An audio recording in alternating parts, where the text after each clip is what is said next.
Chapter 3, Scientific Measurements, and we're in Section 3.1, Measurements and Their Uncertainty, and I'm calling this Part C. Writing in scientific notation. So this is a review and a little practice with rounding to the rounding for sig figs. So if we have the number 314.721 meters, two things I'd like you to try. Round it to 4 sig figs and change it to scientific notation. Now, proper scientific notation requires that you just have one number to the left of the decimal. So we got to move that decimal over to the left. I want to round to 4 sig figs. So I want to round to 3147. Proper answer, did you write it down? 3.147 times 10 to the second meters. That should be your answer. Let's try another one. A small number, 0.001775. Let's see what I wrote down. Let's round to 2 sig figs, as well as write it in scientific notation. So 2 sig figs, I'm going to start on the left side of the number, would be 1, 2 sig figs, that's all I'm requesting. And so we're going to have to take the 7 next to it, and that's going to round up the first 7 that we encountered to an 8. The next thing we need to do, let's see if I can use a different color, is move that decimal so there's one number to the left of it.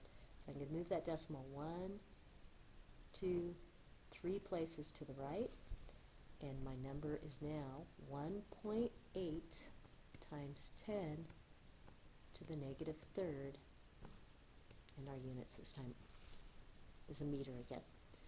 When you have a negative exponent, it tells you the number is less than 1. Positive exponent, you have a number greater than 1. Let's see what our next one looks like. I think I have 3 examples here.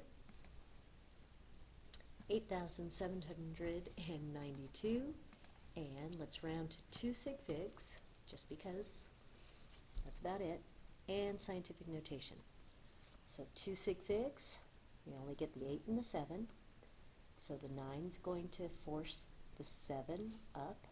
I do follow the same rules as the math department here at Truckee High School, so if the number to the right of the one you're rounding with is 5 or greater, you round your number up. If it's 4 or less, you just cut it off.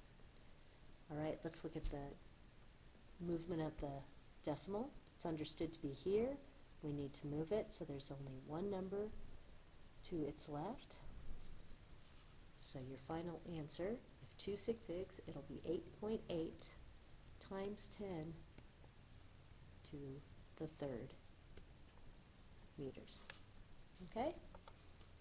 We can practice some more if you need to in class, just ask. Alright, let's look at significant figures in calculations. First, addition and subtraction. Here's the rule, and then we'll look at an example. When you are adding and subtracting, you want to round to the same number of decimal places as the measurement with the least number of decimal places.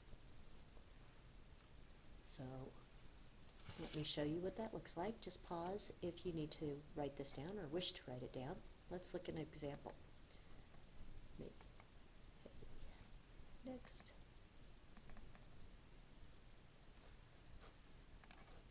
Alright, here's a little calculation. It says calculate the sum of the 3 measurements. Give the answer to the correct number of significant figures.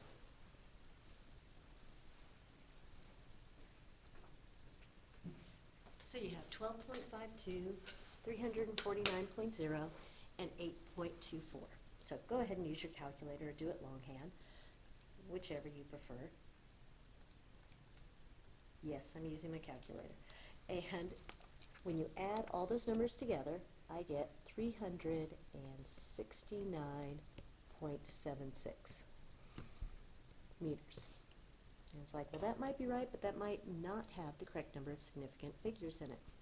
The rule for addition says you want to express it with the least number of decimal places. All right? Round to the same number of decimal places as the measurement with the least number of decimal places. So, we have 2 in our first measurement, decimal places, 1 in our second, and 2 in our third.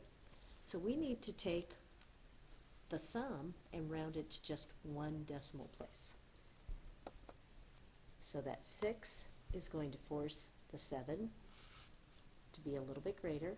So our true answer, when we consider sig figs, is 369.8 meters. That is our answer. I like it when you box your answers.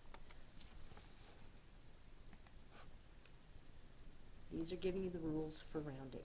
All right, let's look at multiplication and division. First the rule, and then we'll do just a couple of examples.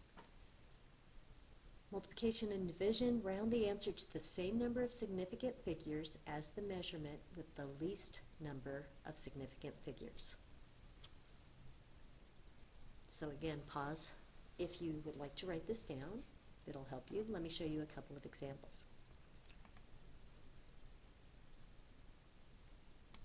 And we have 2.1 meters times 0.70 meters. So if we multiply those two numbers together, and I'm just doing this on my calculator, and go, all right, my calculator tells me it's 1.47. It's actually meters times meters, so my units are meters squared. This is a correct calculation, but we haven't expressed our answer in the correct number of significant figures. So, go back to your numbers. How many sig figs in 2.10? There's 3 sig figs. In 0.70, there's 2 sig figs. You have to round your answer to the least number of significant figures.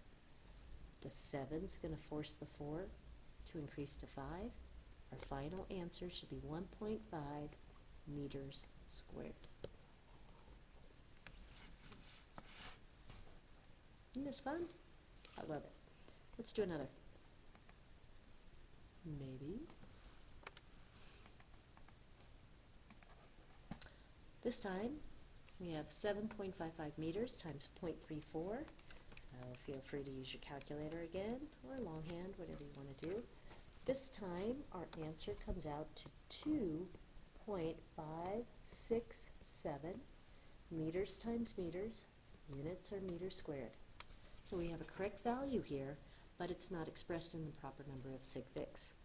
So go back to your original numbers. 7.55 has 3 sig figs. 0.34 has 2 sig figs. I need to round my product to 2 sig figs. I look at the 5, the 6 next to it is going to make my 5 increase by 1, so I get 2.6 meters squared, and now I have my product expressed in the correct number of significant figures. We will be doing an activity with this, which I'll introduce you to in class when we finally get there. Probably won't be on Friday, September 9th, but probably Monday or Tuesday next week. See you tomorrow.